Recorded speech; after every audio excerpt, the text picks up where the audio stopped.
ಕೃಷ್ಣನ ಹತ್ರ ಕುಚೇಲ ಹೋದಾಗ ಯಾವ ಥರ ಅಂತ ನಿಮ್ಗೆ ಗೊತ್ತಿದೆ. ಅದು ನನಗೆ ನನ್ನ ಬ್ರದರ್ ಇವನ ಹತ್ರ ಹೋದಾಗ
ಅದಕ್ಕೆ ಆಯ್ಕೆ ಮಾಡ್ಕೊಂಡಿರುವಂಥ ಕತೆ ಆಗ್ಬೋದು ಮತ್ತು ಅದರಲ್ಲಿ ಇರುವಂಥ ಸ್ಕ್ರೀನ್ ಪ್ಲೇ ಆಗ್ಬೋದು ಅದ್ಭುತವಾಗಿ, ಅಂದರೆ ಒಂದು ಅಚ್ಚ ಕನ್ನಡವಾದಂಥ ಒಂದು ಸಿನಿಮಾ ತುಂಬ ಅದ್ಭುತವಾಗಿದೆ.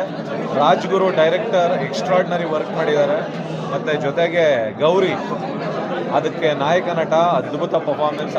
ಬಿಂದು ತುಂಬ ಎಲ್ಲರೂ ಅಂದರೆ ಬಿಂದು ಅವರ ಪರ್ಫಾರ್ಮೆನ್ಸ್ ಅಂತೂ ತುಂಬ ಅದ್ಭುತವಾಗಿದೆ. ಗೌರಿ ಪರ್ಫಾರ್ಮೆನ್ಸ್ ತುಂಬ ಅದ್ಭುತವಾಗಿದೆ.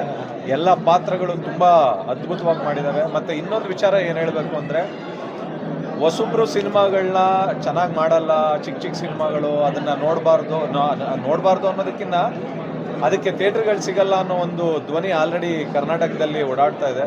ನಿಜವಾಗ್ಲೂ ಕನ್ನಡ ಸಿನಿಮಾಗಳು, ಕನ್ನಡತನ ಮತ್ತು ಕನ್ನಡ ಭಾಷೆ ಉಳಿಬೇಕು ಅಂತಂದರೆ ಇಂಥ ಸಿನಿಮಾಗಳಿಗೆ ನಮ್ಮ ಕನ್ನಡ ಜನ ಯಾವತ್ತೂ ಕೈ ಬಿಟ್ಟಿಲ್ಲ, ಕೈ ಬಿಡೋದು ಇಲ್ಲ ಅಂತ ಅಂದ್ಕೊಂಡಿದ್ದೀನಿ.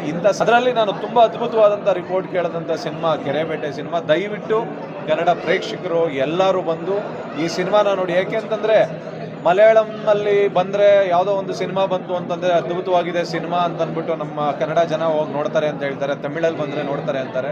ಖಂಡಿತವಾಗ್ಲೂ ಕನ್ನಡದಲ್ಲೂ ಅಂಥ ಸಿನಿಮಾಗಳು ಬಂದಾಗ ಪ್ರೋತ್ಸಾಹ ಮಾಡಿದ್ರೆ ಖಂಡಿತವಾಗ್ಲೂ ಕನ್ನಡದಲ್ಲಿ ಅದ್ಭುತವಾದಂಥ ಸಿನಿಮಾಗಳು ಬಂದಿದೆ ಕೂಡ. ಅದೇ ಕೆರೆಬೇಟೆ ಸಿನಿಮಾ. ಖಂಡಿತವಾಗ್ಲೂ ಬಂದು ಎಲ್ಲರೂ ಥಿಯೇಟ್ರಲ್ಲಿ ಸಿನಿಮಾ ನೋಡಿ. ಜೊತೆಗೇ ಟ್ರೈನ್ ಆಗಿದ್ದು ಗೌರೀಶನ್, ನಮ್ಮ ಜೊತೆಗೆ ಜಿಮ್ನಾಸ್ಟಿಕ್ಸ್. ಸೊ ಯಾವ ಪ್ರೊಡ್ಯೂಸರು ಇಲ್ಲ ಅಂತ ಹೇಳಿ ಮನೆ ದುಡ್ಡು ಹಾಕ್ಕೊಂಡು, ಅಂದರೆ ಅವರೇ ಪ್ರೊಡ್ಯೂಸ್ ಮಾಡಿರುವಂಥ ಸಿನಿಮಾ ಇದು ಒಂದಾದರೆ ನಿಜವಾಗ್ಲೂ ಇದಕ್ಕೆ ಒಂದು ಪ್ರತಿಫಲ ಕೊಡಲೇಬೇಕು ನಮ್ಮ ಕನ್ನಡ ಕಲಾಭಿಮಾನಿಗಳು. ಯಾಕೆಂದರೆ ಸಿನಿಮಾ ತುಂಬಾ ಚೆನ್ನಾಗಿದೆ.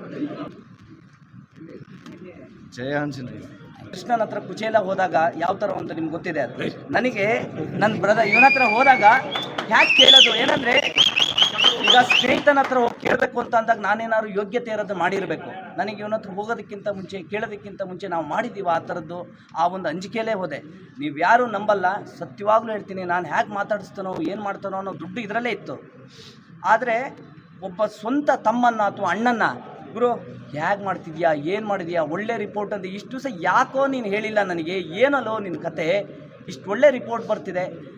ನನಗೇನು ಹೇಳೋದಕ್ಕೆ ಇಷ್ಟಪಡ್ತೀನಿ ಗೊತ್ತಾ ಸರ್, ಸಿನಿಮಾ ಚೆನ್ನಾಗಿ ಮಾಡಿದ್ವಿ, ಖಂಡಿತವಾಗೂ ಜನ ಕೈ ಹಿಡಿತಾರೆ, ಇದೆಲ್ಲ ಒಂದು ಕಡೆ. ಹಾಗಾಗಿ ಯಾವತ್ತೂ ಇರಬೇಕು ಅನ್ನೋದು ನನ್ನ ಆಸೆ. ನನ್ನ ಸಿನಿಮಾನು ಅದ್ರ ಜೊತೆಗೆ ಗೆಲ್ಲೋದಕ್ಕೆ ಇವನು ಈ ಸಹಕಾರ ಕೊಟ್ಟಿದ್ದಾನಲ್ಲ, ಇದು ಖಂಡಿತವಾಗೂ ದೊಡ್ಡ ಮಟ್ಟದಲ್ಲಿ ನಮ್ಮ ಜನ ಕೈ ಹಿಡಿತಾರೆ ಅನ್ನೋ ದೊಡ್ಡ ನಂಬಿಕೆ ಇದೆ. ಆಮೇಲೆ ಇಂಡಸ್ಟ್ರಿಯವರು ಸುಮಾರು ಜನ ಸಪೋರ್ಟ್ ಮಾಡಿದ್ದಾರೆ. AP ಅರ್ಜುನಣ್ಣ ಬಂದಿದ್ದಾರೆ, ಎಲ್ಲರಿಗೂ ಕೂಡ ಥ್ಯಾಂಕ್ ಯು ಸೋ ಮಚ್. ಇನ್ನೂ ಸುಮಾರಷ್ಟು ಜನ, ಅಂದರೆ ನನಗೇನಂತಂದರೆ ಈ ಸಿನಿಮಾ ಗೆಲ್ಸ್ಕೊಳ್ಳೇಬೇಕನ್ನೋ ಒಂದು ದೊಡ್ಡ ಪ್ರಯತ್ನ. ಈ ಥರದ್ದು ಇನ್ನೊಂದು ಪ್ರಯತ್ನ ನಮ್ಮ ಕೈಯಲ್ಲಿ ಮಾಡೋದಕ್ಕಾಗಲ್ಲ. ಇದನ್ನು ಇನ್ನೊಂದು ಪ್ರಯತ್ನ ಮಾಡಬೇಕು ಬೇರೆ ಥರ ಅಂತಂದರೆ ಈ ಸಿನಿಮಾ ಗೆಲ್ಲಬೇಕು. ಈ ಸಿನಿಮಾ ಗೆದ್ದರೆ ಮಾತ್ರ ಇಂಥ 10 ಪ್ರಯತ್ನ ನಾವು ಮಾಡ್ತೀವಿ, ನಮ್ಮ ತಂಡ ಮಾಡ್ತೀವಿ. ನಮ್ಮನ್ನು ಮೀರಿ ಇನ್ನೂ 10 ಜನ ನಮ್ಮ ಥರ ಶ್ರಮ ಹಾಕೋರು ಇದ್ದಾರಲ್ಲ ಇಂಡಸ್ಟ್ರಿಲಿ, ಅವರಿಗೊಂದು ಧೈರ್ಯ ಬರುತ್ತೆ.